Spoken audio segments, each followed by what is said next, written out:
Hey guys, what's going on? Got another build for y'all today. So any of you that have followed me from the previous patch of Path of Exile 2 know that I spec heavily into some chaos damage with Essence Drain and also specking into some Hex Blast last season, trying to really make some chaos builds work. Well, good news for this current patch of 0.2, we've got some incredible changes to chaos in general. Chaos is just absolutely shredding the field. It's doing a lot of damage.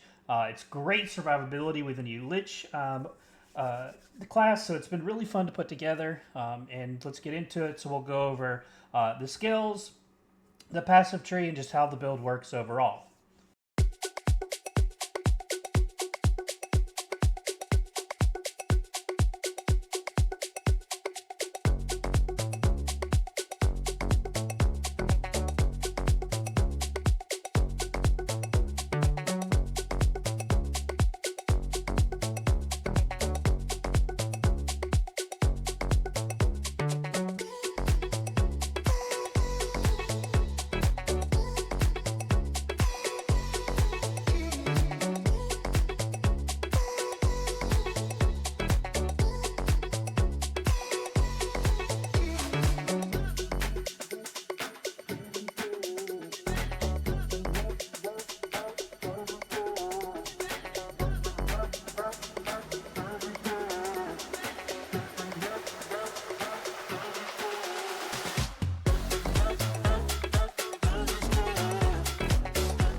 All right, so let's get into the skills.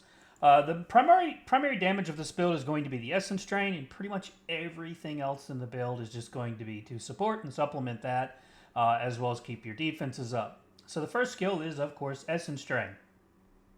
Now, Essence Drain itself is a dot. The initial hit doesn't do much damage at all. You can see from the damage here that it's got a 20,000 DPS if we were just spamming it.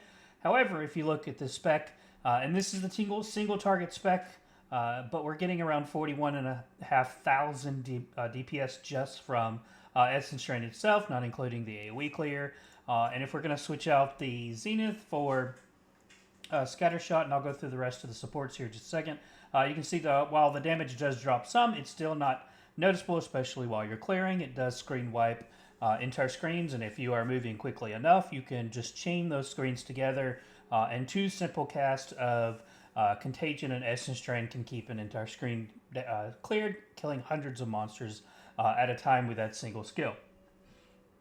So for Essence Drain, we're going to be using two interchangeable support mods for whether you're bossing or if you're clearing. While mapping, however, even in T15s, Scattershot still does enough to the bosses where it just doesn't matter. You don't necessarily have to switch out. The damage is just incredible either way. But for Pinnacle bosses, I have been switching out Scattershot for Zenith. So, Chain for Zenith. So what Chain does is going to give us an additional chain. Once it hits a target, it's going to go through that target. And while it does do less damage, paired with Contagion, it is absolutely incredible damage. Up next, we've got Considered Casting. This is going to give us less cast speed, but it does substantially more damage overall.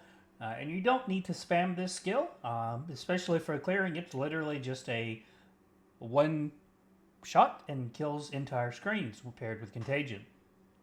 Swift Affliction is next. We're going to be doing more non-ailment damage, which a Chaos Dot is non-ailment, so we're just getting massive damage from that.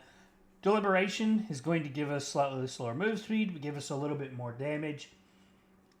This one, in between Chaos Mastery, Deliberation does win out, and we are using Chaos Mastery on one of the other skills. And then finally, we've got Deranged. Now, in this build, I expect heavily into int. I'm sitting at 300, a little over 300 int currently. Could get up to 400 with this build by just speccing in some other stuff. So we're at 300.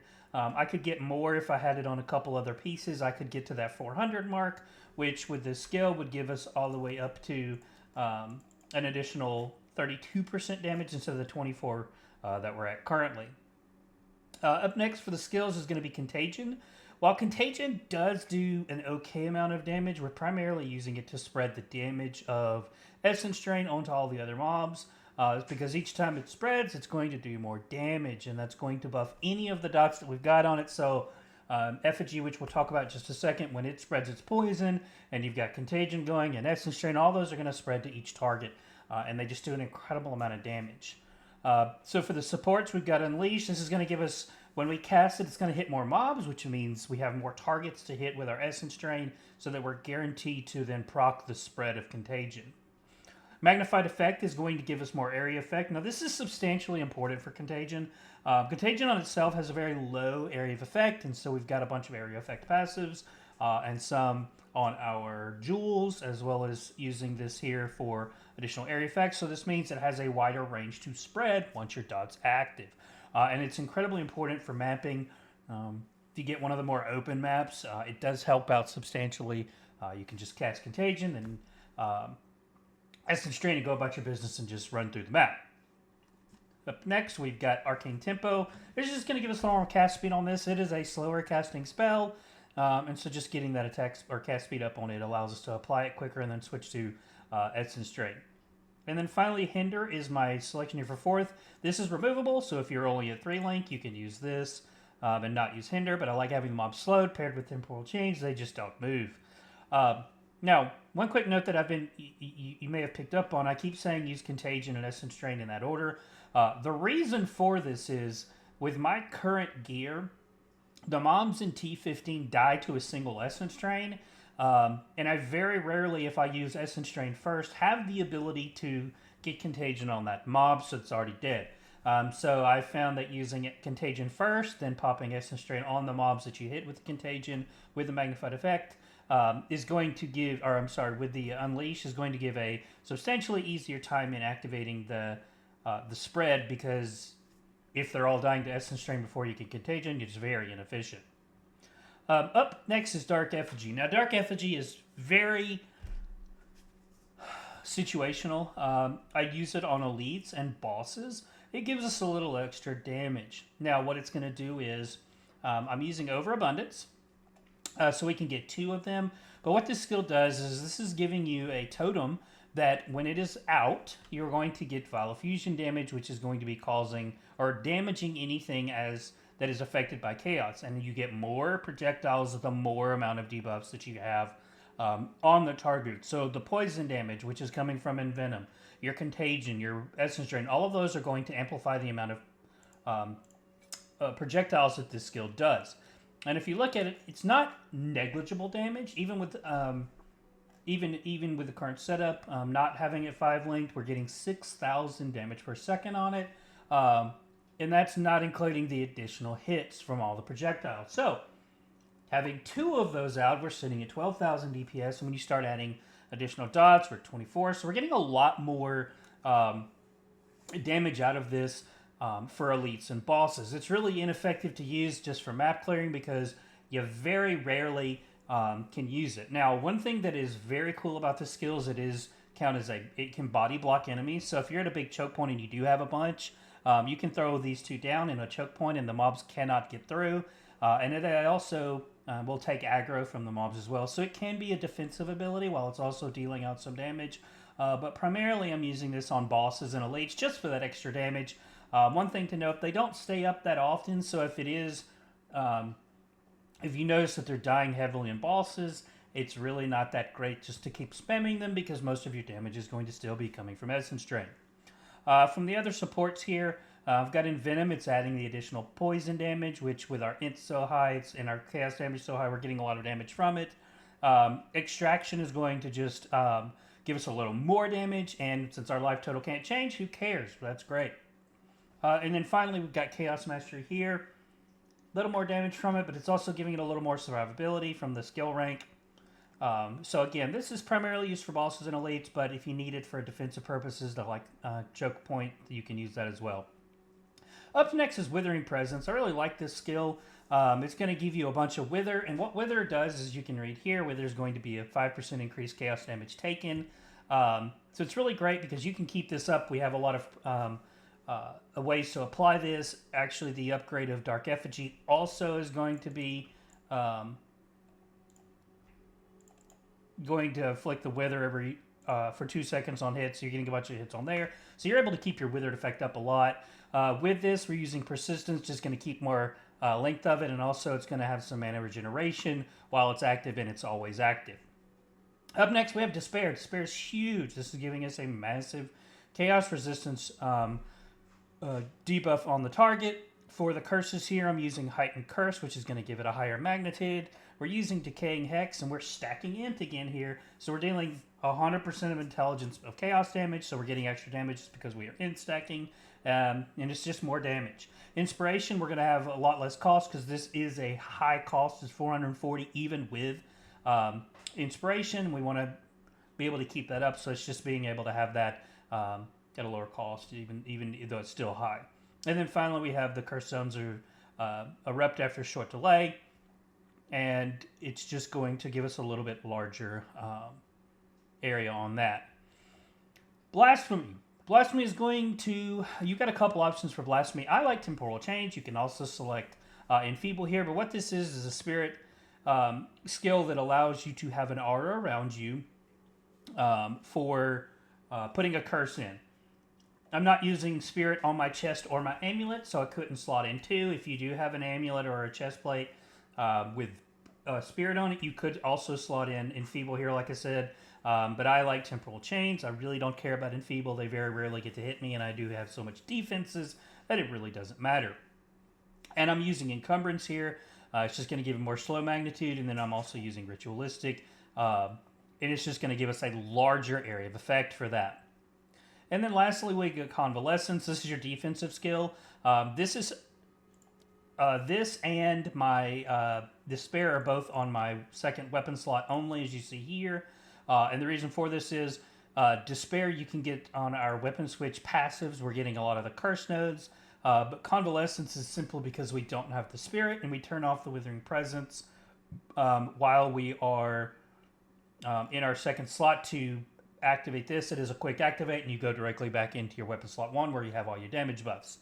What Convalescence does is it's going to give you a buff that lasts for 4.5 seconds. You can upgrade with the additional, get it to 20% quality, and you're going to get an additional half second on that. So that would go up to about 4.5 seconds.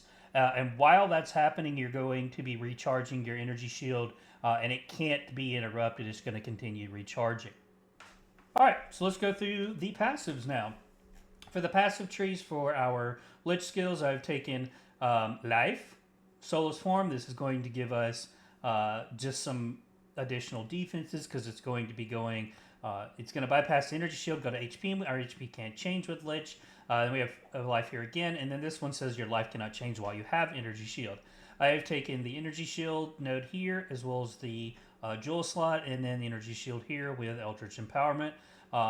It's great because we have so much regen or start rate on our energy shield. You don't notice this, and we're just getting 30% free damage. And the really cool thing too is, even though you're using it, it's not interrupting your recharge on your energy shield. So the damage you're taking from you're inflicting on yourself from casting does not get impacted or does not interrupt your recharge.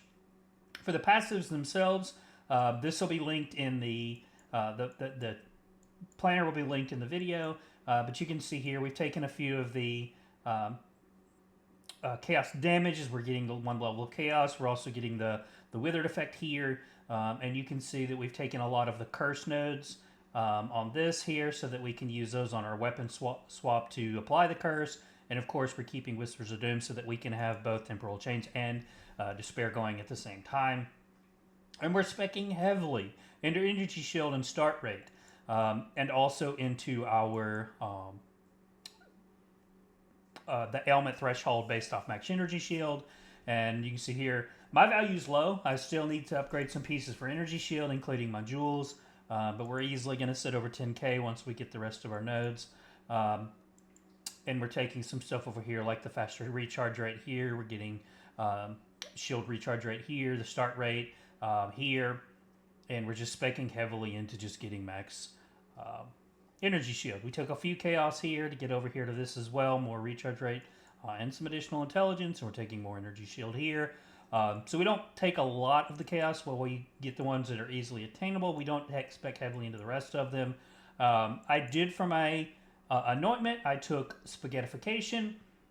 The options were, in my opinion, spaghettification or Event Horizon. Event Horizon is going to be substantially more damage. But I really like the all attributes to get us over that 300 threshold for intelligence. Also, the movement speed. I absolutely love movement speed on this build. And the increased chaos damage here. So again, this passive tree, I'll have this link to the planner at the bottom. And you can go through and see all the nodes specifically. All right, so let's go through the gear now. And the stats we're looking for. So what we're really looking for is we're wanting to stack some HP. We want to get an Essence Shield or Energy Shield anywhere we can. We're looking for chaos damage, spell damage, cast speed. So let's go through each piece and kind of highlight what I'm looking for on it, just as a high-level view. And again, my exact gear will be in the planner. But for the wand, we're looking for chaos spell levels and then increased damage. I really wish I didn't have the critical spell damage there, but we do. Can't get rid of it, and I don't want to risk losing it. So this is the current wand. I'd love to have that off. And I'd much rather have a higher cast speed, but having the increased chaos and spell damage so high with the +4 is the best one I could get. Now, Series Disdain is really cool. I have switched this out between this and another really, really high energy shield helmet, which when I use the energy shield helmet, it gives me a good bit more. But the things that are pretty cool about the helmet itself is a couple of things. So first and foremost, we're able to switch out and get additional defenses because this is also bypassing some of the damage to your HP pool, which means it can't change. So you're just basically getting DR for free there. But also you're getting your max life is going to your max energy shield. So the more max life you have, the more energy shield you get from this. So it's a really cool helmet. I'd love to have a different corrupted slot, but this is the best one I've got so far. I'm going to keep working on this one. For your amulet, you're again looking for spell damage, cast speed, and projectile skill levels. The max life's great, int's great. I have resist all here too, which helps me meet my resistance thresholds. But your primary here you're looking for is projectile skills and cast speed. Any of the other super bonuses, cast speed's great, spell damage is great. Any other thing that you could get that would impact that. Extra energy shield as a double roll here would be incredible. But again, the primary you're looking for is the projectile skill levels here. On your focus, once again, we're looking for skill levels. Chaos damage, cast speed's also great on here. I have a pretty good roll of energy shield. And then I'm using some resist on this to meet my resistance threshold. For the rings are going to be pretty much the same. I really actually like this ring a lot. I wish this ring would mimic my other ring because it's got great cast speed. I'm getting extra int. And again, all elemental resist. Everything we're looking here, including chaos damage. On the other ring, I have chaos damage, cast speed, and some resist here. For the belt slot is really just fill out the rest of your resistances. It'd be cool to get some max life here as well. But again, this is just going to be a resistance slot for your gloves. Doedra's Tenure is, I can't beat it. It's got 100% spell damage. Yes, you're going to reduce cast speed, but even getting better gloves with higher energy shield is not going to be a better impact than having the additional spell damage. And then lastly, for the boots, you're looking for, of course, energy shield and movement speed. Fill out the rest of your resistances and grab you some intelligence as well here so that you can keep getting your intelligence level up for your deranged and decaying hex. For the stats themselves, here's where my current stats look like. I am sitting at right at 300 intelligence, so I'm getting that extra 8% for my deranged support node or support gem for Essence Drain. And all my resistor capped, not too worried about chaos. I'm not impacted by poison. Yes, some of the chaos bolts do hit pretty hard. I just do a good job of avoiding them. And as you see here, my energy recharge rate is at 1.3 seconds. As long as I don't take damage for a second, I'm getting my energy shield back. And I've got a really great recharge rate. So I'm getting a quarter of my energy shield back per second, and it's a substantial sustain here. Overall, you're not really looking at any armor or evasion. You're pretty much stacking nothing but energy shield and max HP, because both of those do impact your max HP. No additional bonuses to spirit. Again, I don't have it on my chest or my amulet. You can run it if you'd like so that you can get that additional enfeeble curse. So that's the build. Really, the big impacts that you're going to be looking for is getting this build online. You want to make sure that you've got your first ones. You're going to focus on getting your 4 slots are going to be Essence Drain, followed by Contagion. The rest of them are just really fluff. You're not getting a lot out of all of them, getting them to 4, but really focus on getting your Essence Drain and your Contagion up to 4. Again, Hinder is also that flex. You don't necessarily need it. A 3 would be fine for that. But overall, this build really shreds. It clears maps. T16 maps are just a walk in the park. I have no trouble with deliriums. Frequently getting 5+ delirium rewards. Having no trouble. I've already killed. Let's see. We've done B-Star, our King of the Mist. We've done the Arbiter already, which you see the kill on that at the beginning of this video. So build's great. It shreds. It's the best spot that the Chaos build's been in. I was a big fan of Hex Blast last season, but Essence Drain is just incredible this season. I've had a lot of fun. If you're playing with this too, you got some comments, you got some things working better, let me know. I'd love to hear it. I've been playing around with this since this is what I leveled with. This is what I've played nothing but this since this patch, and I've just had a blast with it. So let me know in the comments if you got something going on. If you got any questions, I'm here for you. And thanks for watching, guys.